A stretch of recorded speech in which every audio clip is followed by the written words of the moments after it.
고린도전서 12장 1절부터 11절까지의 말씀 제가 읽겠습니다. 형제들아, 신령한 것에 대하여 나는 너희가 알지 못하기를 원하지 아니하노니 너희도 알거니와 너희가 이방인으로 있을 때 말 못하는 우상에게로 끄는 그대로 끌려갔느니라.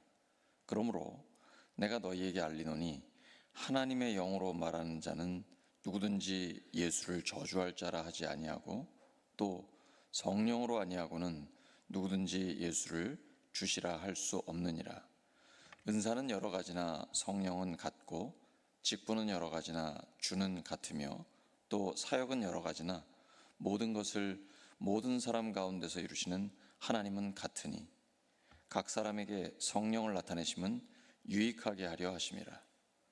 어떤 사람에게는 성령으로 말미암아 지혜의 말씀을, 어떤 사람에게는 같은 성령을 따라 지식의 말씀을, 다른 사람에게는 같은 성령으로 믿음을, 어떤 사람에게는 한 성령으로 병 고치는 은사를, 어떤 사람에게는 능력 행함을, 어떤 사람에게는 예언함을, 어떤 사람에게는 영들 분별함을, 다른 사람에게는 각종 방언 말함을, 어떤 사람에게는 방언들 통역함을 주시나니 이 모든 일은 같은 한 성령이 행하사 그의 뜻대로 각 사람에게 나누어 주시는 것이니라. 아멘. 성령의 선물, 성령의 선물이라는 제목으로 하나님 말씀 전하겠습니다. 본문 4절에서 6절에 보시면 성령과 주와 하나님, 주는 예수님을 가리키죠.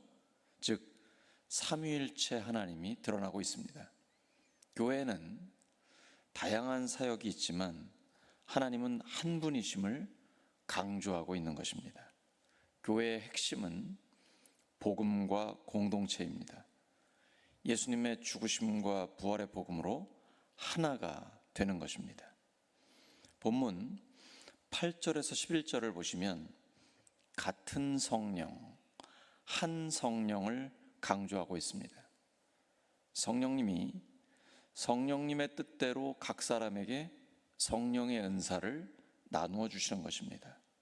그러므로 다른 사람들과 비교하지 말고 자신에게 주신 은사로 교회를 섬기면 됩니다. 왜 저 사람은 저렇게 멋있는 은사를 주고 나는 맨날 땀 흘리면서 이런 은사를, 이렇게 섬기는 은사를 주셨나? 이렇게 비교하실 필요가 없는 거예요. 각자에게 성령께서 주신 은사가 있기 때문에 칭찬은 하나님께 똑같습니다. 예수님을 믿고 성령을 받으면 성령 체험을 하게 됩니다. 성령의 역사를 체험하는 게 중요합니다. 그래서 하나님께 꼭 기도하셔요. 하나님의 약속을 붙들고, 엉뚱한 걸 경험하면 안 되고요.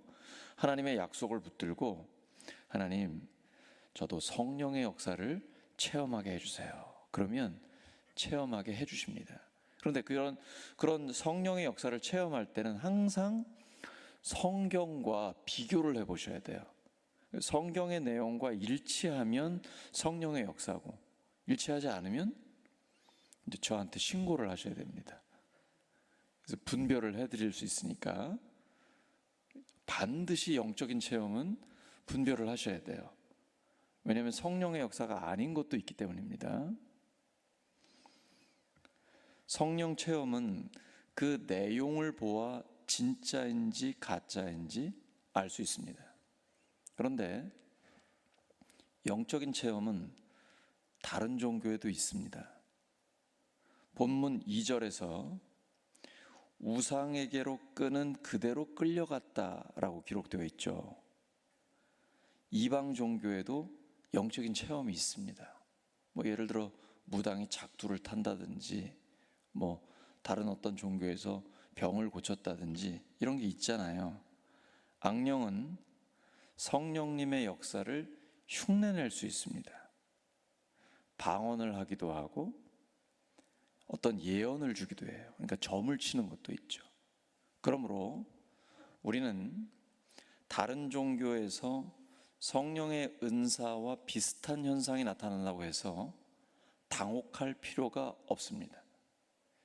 현상만 보고 다 성령의 역사라고 따라가서도 안 됩니다. 그러면 악령의 역사와 성령의 역사를 어떻게 구별할 수 있을까요? 본문 3절입니다. 아주 중요한 말씀이에요. 하나님의 영으로 말하는 사람이, 즉 성령으로 말하는 사람이 예수님을 저주할 자라고 하지 않습니다. 그리고 성령으로 아니하고는 누구든지 예수님을 주님이라고 할 수 없습니다. 그러므로 내가 지금 예수님을 주님이라고 고백하고 있다면 나는 예수님을 주님으로 모시고 주님의 뜻대로 살려고 하는 사람입니다. 완벽하진 못하지만 주님 뜻대로 살려고 노력하는 사람이에요. 그 사람은 마음에 성령님이 계시다는 증거입니다. 왜냐하면 성령님이 아니고는 예수님을 주님이라고 고백할 수 없기 때문이에요. 예수님을 주님이라고 고백하는 것은 진정 예수님을 자신의 삶의 주인으로 모시고 순종하며 살겠다는 고백을 의미합니다. 순종이 중요해요.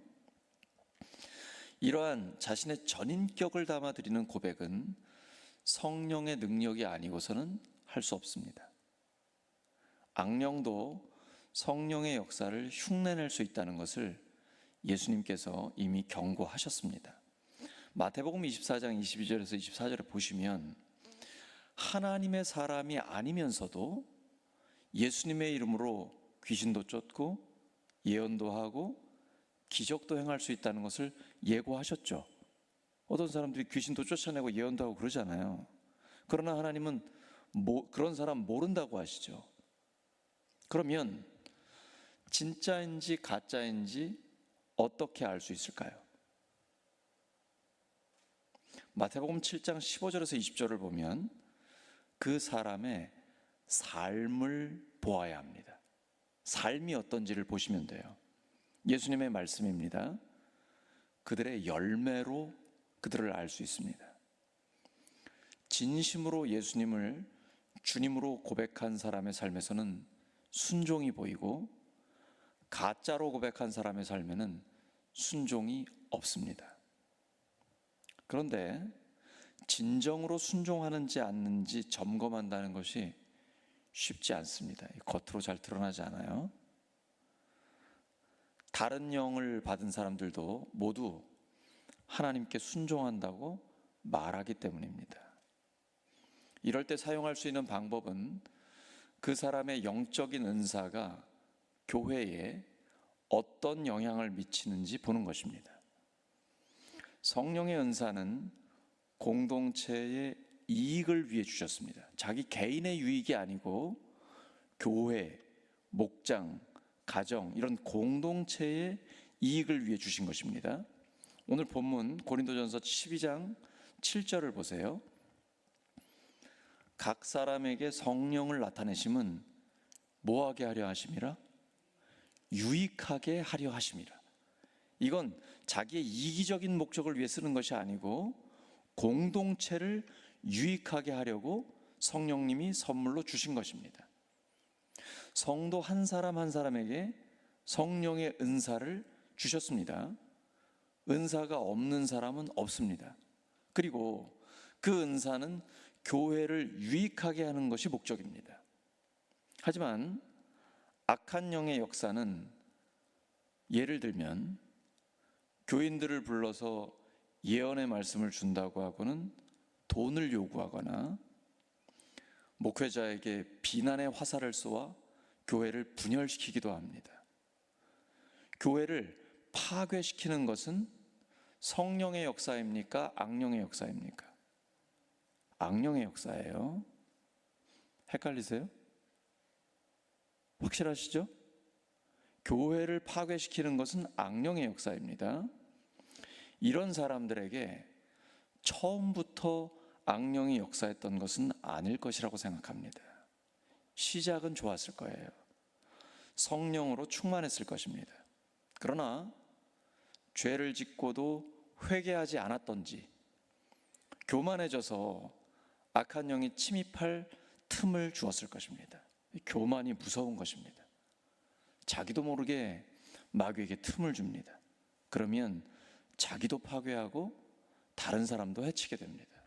그리고 마침내 악령의 영향 밑에 들어갔을 것입니다.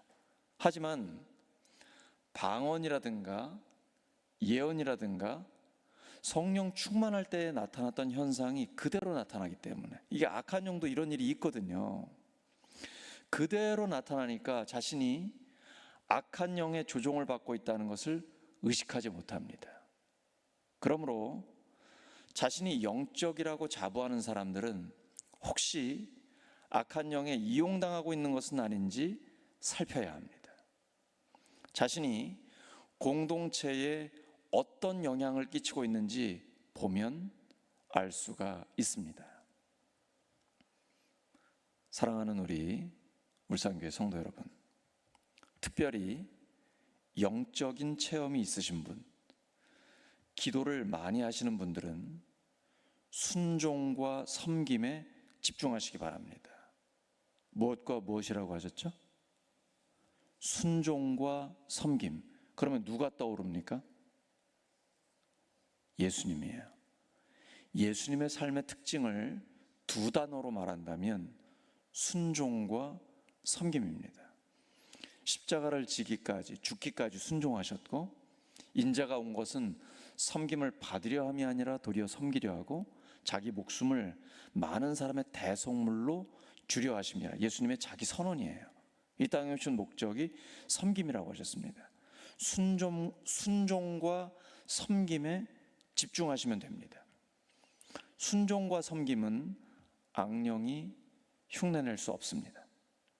보통 사람들보다 더 영적인 권위에 순종하고 남들보다 더 섬기시기 바랍니다. 이렇게 함으로써 성령 충만하다가 악령의 도구로 전락하는 것을 방지할 수 있습니다. 성도의 섬김에는 다양한 방법이 있습니다. 육적인 섬김이 있고 영적인 섬김이 있습니다. 예를 들어 육적인 섬김이라 하면 이제 더워지는데 목요일 금요일부터 땀 뻘뻘 흘리면서 주방에서 음식을 준비한다든지, 아니면 햇빛이 굉장히 강렬하게 비치는데 밖에서 주차 안내를 한다든지, 이런 게 육적인 섬김이 많잖아요. 영적인 섬김이라는 것은 교사들이 어린아이들에게 하나님의 사랑으로 말씀을 가르친다든지, 어떤 중요한 기도의 제목을 가지고 중보기도 팀에서 함께 기도를 한다든지, 이런 것이죠. 또한 목회자는 기도와 말씀으로 섬깁니다. 주로 목회자는 영적인 섬김을 하게 돼요. 집중하게 되죠. 사도행전 6장 4절에 기록되어 있습니다. 기도와 말씀 사역에 집중한다라고 할 때 이 사역은 헬라어로 디아코니아입니다. 섬김이라는 뜻이에요. 목회자는 말씀으로 섬기는 것입니다. 순종과 섬김으로 끝까지 하나님께 쓰임 받으시기를 예수 그리스도의 이름으로 축원합니다. 하나님 아버지, 저희들이 시작부터 끝까지 성령 충만하여 성령의 사람으로 쓰임받을 수 있게 하여 주시옵소서. 예수님을 닮아 순종과 섬김으로 살아서 끝까지 하나님 앞에 칭찬받고 교회와 공동체에 유익을 주는 성령의 사람 될 수 있도록 주께서 도와주시옵소서. 예수님의 이름으로 기도드립니다.